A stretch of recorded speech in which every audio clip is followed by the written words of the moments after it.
Dear student, you are most welcome to the class today. Today we are going to study the further part of the lesson 2, part 2, the sound of music. The Sehnai of Bismillah Khan. So let us see. Born on 21st March 1916, Bismillah belonged to a well-known family of musicians from Bihar.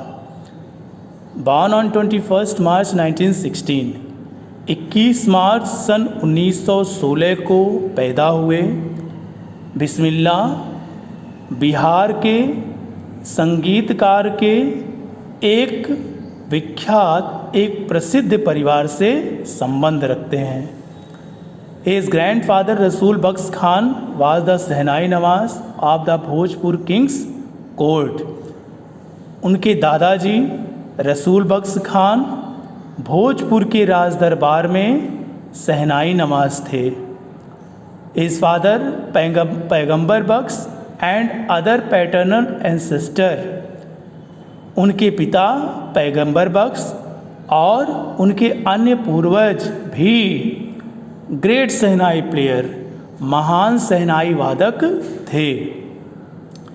His father पैगंबर बख्श and other paternal ancestor were also great shehnai players.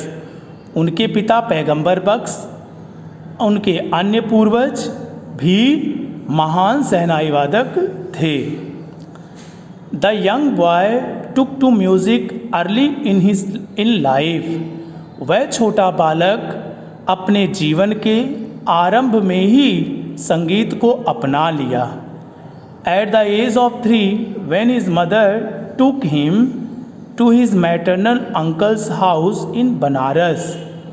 At the age of 3, 3 वर्ष की आयु में जब उनकी माँ उनको उनके मामा के घर बनारस ले गईं, जिसे अब वाराणसी के नाम से जाना जाता है. Bismillah Khan was fascinated watching his uncles practice the शहनाई. तो बिस्मिल्लाह खान अपने मामा को शहनाई का अभ्यास करते हुए देखकर मोहित हो गए. Soon Bismillah started accompanying his uncle Ali Bakhsh to the Vishnu temple of Banaras. जल्द ही बिस्मिल्लाह अपने चाचा के साथ बनारस के श्री विष्णु मंदिर जाने लगे. Where Bakhsh was employed to play शहनाई, जहाँ पर अली बख्श को शहनाई बजाने के लिए नियुक्त किया गया था. अली बख्श would play the shehnai and Bismillah would sit captivated for hours on end. Ali बख्श शहनाई बजाते थे and Bismillah would sit captivated और बिस्मिल्लाह खान मुग्ध होकर घंटों अंत तक बैठे रहते. Slowly he started getting lesson in playing the instrument.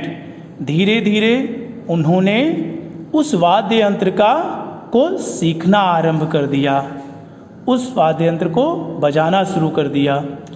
And would sit practising throughout the day, और पूरा दिन अभ्यास करते हुए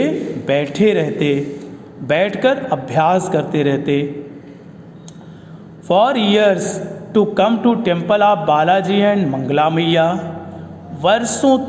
कई वर्षों तक श्री बालाजी और मंगला मैया के मंदिर आना and the bank of the Ganga, और श्री गंगा जी के तट पर आना became the young apprentice favourite हांट्स.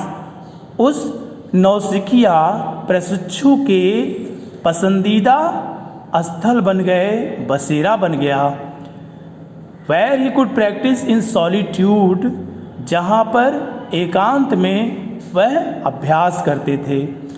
The flowing water of the Ganga inspired him to improve and invent ragas. The flowing water of Ganga, Shri Ganga ji की बहती हुई धाराएं उन्हें नए नए रागों का आविष्कार करने और उनमें सुधार करने की प्रेरणा देती थी. That were early considered to be beyond the ragas of the shehnai. ऐसे राग, ऐसे सुर जिनको आरंभ में सहनाई के सीमा के परे माना जाता था, उन रागों का भी वे श्री गंगा जी के तट पर उनकी धाराओं से प्रेरित होकर उसका आविष्कार करते थे और उनमें सुधार करते थे। तो आज के लिए बस इतना ही। I hope you understand. Thank you.